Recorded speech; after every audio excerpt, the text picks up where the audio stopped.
I just wanted to pop in for a few minutes and say hi, and I hope that you and your family are doing well right now.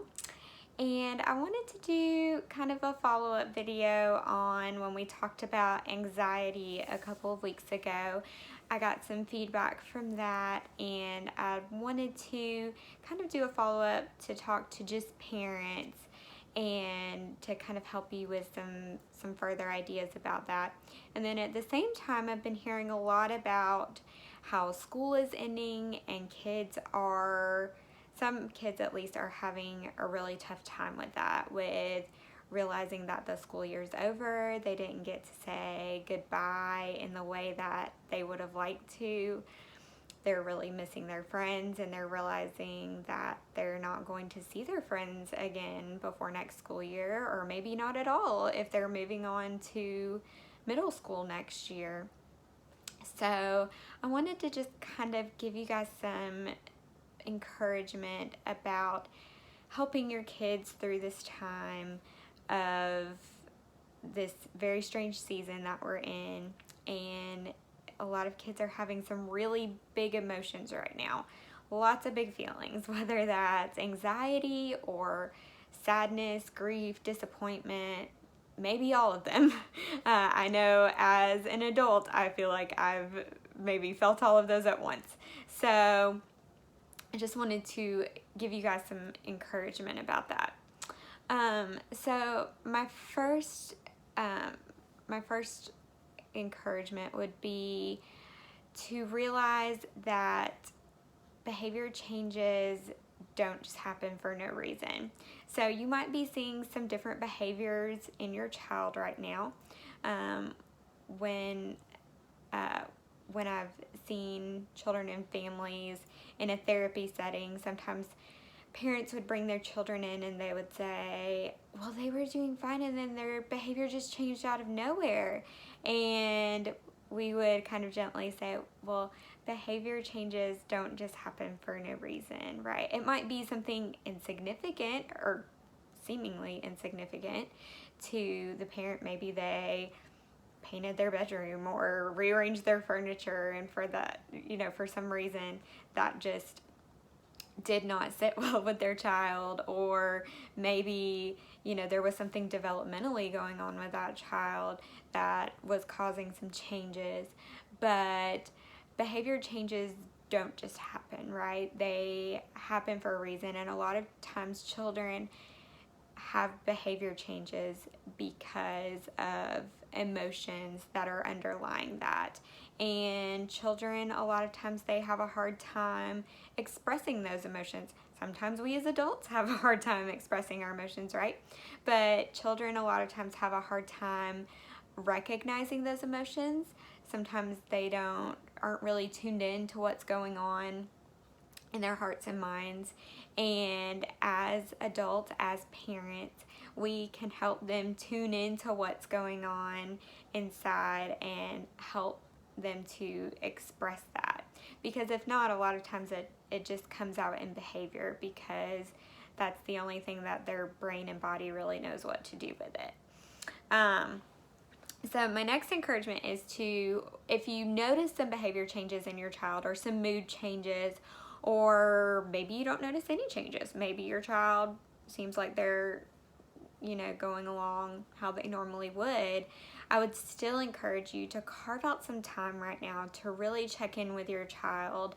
And you guys are great parents, right? And a lot of this stuff that I might say today is probably not anything new, and a lot of it's stuff that you're already doing.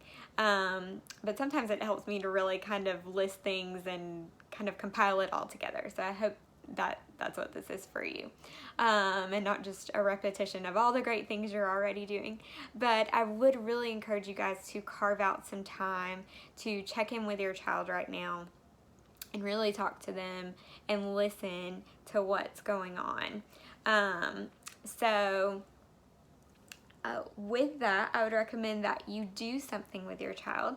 So when I would see a child for counseling, I wouldn't just sit down with them and say, hey, so tell me how you're feeling today. That just really wouldn't get me very far. But I always played games with kids or played something with them, and we would do something side by side, right? Because then that takes a lot of the pressure off. They don't feel like you're staring at them, or they have to maintain eye contact or anything like that. So find something that your child enjoys doing. Maybe it's playing a game of Uno, building Legos, something really simple that you guys can talk while you're doing it. Older kids, car time is great. We're not getting a whole lot of that right now, but talking in the car is great with older kids too. So like I said, carve out some time specifically to really just check in with your child and what's going on with them. And while you're doing that, ask open-ended questions. Don't give them lots of chances to say yes, no, yes, no. Really ask those open-ended questions. Maybe things like, what are you worried about right now? What are your concerns right now about school or about the summer? What do you think summer's gonna look like right now? What is school ending now like for you? So just asking those really open-ended questions that will hopefully get the conversation flowing and get them talking about what they're thinking and feeling right now. My next encouragement is don't minimize. And this can be hard right now because I have found myself minimizing my own feelings and having to change that around. So, for example, the Lord was really bringing this to my attention through some things I was listening to and reading from wise Christian people about how we can get in this game right now of comparing our feelings. And the Bible says, the Lord doesn't want us to compare ourselves to others. But I was getting into this rut where I was going, well, yeah, I didn't get to do this or do that, or I'm, trying to work from home and juggle my kids at the same time, but at least, and I would say something else, but at least I still have my job, but at least I'm not sick, but at least my child's not sick, but at least my parents are still well, and you can go on and on with that. A person who maybe has lost their job could say, well, I lost my job, but at least, and we don't allow ourselves to grieve or that very Bible-y word, lament, what's going on in our world, but what's going on with us too. We've all lost things, and it's not a bad thing. In fact, it's a good thing to recognize that when we feel it, that disappointment, that grief, and to say, yeah, I feel really disappointed that this is happening, or I feel really sad that this didn't happen. And it's okay to feel those things right now, even with all of the really terrible things that are going on with this virus. It's good to recognize those feelings in ourselves and to not minimize them, and to not minimize them in our children, because we can be tempted to do that with them too. And sometimes it might come from that place of, well, I don't want to feel all these emotions myself, so I'm going to help my child not do that either. But we want to make them feel better, right? So we say, well, but at least, and whatever might follow that. So my encouragement is, don't minimize those feelings in yourself. Don't minimize them in your children either. But do empathize. So don't minimize, empathize. So empathy is when we really take a minute to put ourselves in someone else's shoes. So I would encourage you to do that with your child. So after you ask those open-ended questions and you resist that temptation to say, but at least, take a moment to really sit with what your child just said. So maybe your child said something like, I just hate this. I haven't seen my friends in forever, and this is just terrible. It's the worst. That sounds like something a kid might say, right? So I would encourage you to say something, really take a moment to sit with it. So maybe say something to your child like, wow, thank you for sharing that with me. I really want to think about what you just said for a minute before I respond to you, and really just sit with it for a minute and really think about how you might feel about whatever your child just said, especially if you were their age, and think about how your child might be feeling and just kind of let it sit for a minute, and then kind of reflect that back to them. We don't want to assume what our children are feeling, right? But we do want to help them to recognize what they're feeling and to be able to verbalize it. So if they said, I haven't seen my friends in forever, and that's, something that you picked up on, I'd say, wow, that sounds really tough. It sounds like you might be feeling really lonely right now. Is that right? And give your child the chance to say, no, that's not right. Like I said, we don't want to just assume what our children are feeling, but it is good to reflect that back to them so that they can say, oh yeah, that is what I'm feeling. That's what's going on in there. I feel lonely. I feel disconnected from all my people.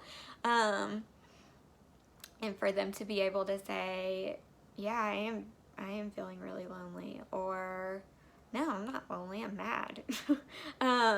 But to be able, and how validating is that? I mean, think about how you would feel if you sat down with a spouse or a friend and you said some of those things, some of those stresses and frustrations, and they sat with it for a minute and they came back and said, wow, thanks for sharing that. That must be really hard right now. It sounds like maybe you're feeling really lonely. Is that right? I mean, think about how that would feel to you. That would feel incredibly validating, like you were heard and like you were understood, and somebody took the time to really care about what you were thinking and feeling. And our kids need that too. They want to feel understood and validated as well. So sometimes that's enough, right? But sometimes we hear something like that and our next impulse as a parent is to fix it, right? Because we don't want our child to feel sad or lonely. We don't want them to suffer. We want them to feel better, right? And first of all, I would encourage you, there might be no next step. It might just be really good for your child to hear you say, wow, I'm really sorry that's happening. I hate that you're so disappointed right now and that you didn't get to have your 5th grade graduation. That must be really hard, and I'm so sorry. That might be enough just for you to hear them and for them to feel validated. But sometimes, let's take their lonely example. The next impulse might be, oh, well, we can set up FaceTime calls, or we can go to your friend's house and we can stand in the driveway and hang out because we want to fix it, right? But I would really encourage you, if you think there are maybe some next steps to do, or maybe it's with anxiety, maybe you know that there are some things that your child can do to feel less anxious. Don't fix it, help them problem solve. So problem solving is a critical skill that kids need to develop, and you as a parent are key to helping them develop that skill. So really put the ball in their court while supporting them. So maybe say something like, wow, sounds like maybe you're feeling really lonely. Is that right? And then when they say, yeah, I am feeling really lonely, maybe say something back to them like, I'm so sorry. Is there anything I can do to help you right now? And that really puts the ball in their court, right? It gives them a chance to take ownership of it, to problem solve. And they might say, no, I don't want to do anything about it. But it gives them the chance to come up with some solutions themselves, and it gives them a little bit of control in a really out of control situation, and it helps them to realize that I don't have control over this really big scary thing that's going on, but I do have control over what I do. So they might say, yeah, you can help me figure out how to, FaceTime with my friend or something like that. If they want to do something and they just can't come up with something, then of course, you can offer them some solutions and some choices, and that still gives them a little bit of that sense of, okay, I still have control over my choices and how I respond to this. And you can, throw your suggestions in once they start rolling too, but really give them that chance to problem solve and to come up with solutions, because as they become adults, we want them to be able to do that, right? If we're always sweeping in and saying, oh, you're feeling lonely, let me fix that for you. Oh, you're feeling sad, let me fix that for you. Then they don't get the opportunity to develop that skill themselves, and we really want them to develop that skill. My last encouragement to you is to take care of yourselves. And we've all heard the old airplane metaphor, right? That you have to put your own oxygen mask on before you put anyone else's on. You have to take care of yourself so that you can take care of others. But I think it's so true in this situation right now that I would just encourage you to take care of yourself physically, emotionally, spiritually, so that you can be at your best for your child right now, because they need you. They need your support and they need your help to figure out how to do this too. And when you are at your best and you are whole and healthy, then you are much more able to help your child be whole and healthy as well. So take care of yourself. Have someone that you can talk to when you're feeling overwhelmed right now, because I'm sure we've all been there during this. So I hope that was helpful to you, and some of you whose kids are having some really big feelings right now. As always, if I can help you guys in any way, please let me know. Send me a text or an email or give me a call. I'd be happy to help you guys in any way that I can right now. All right, bye.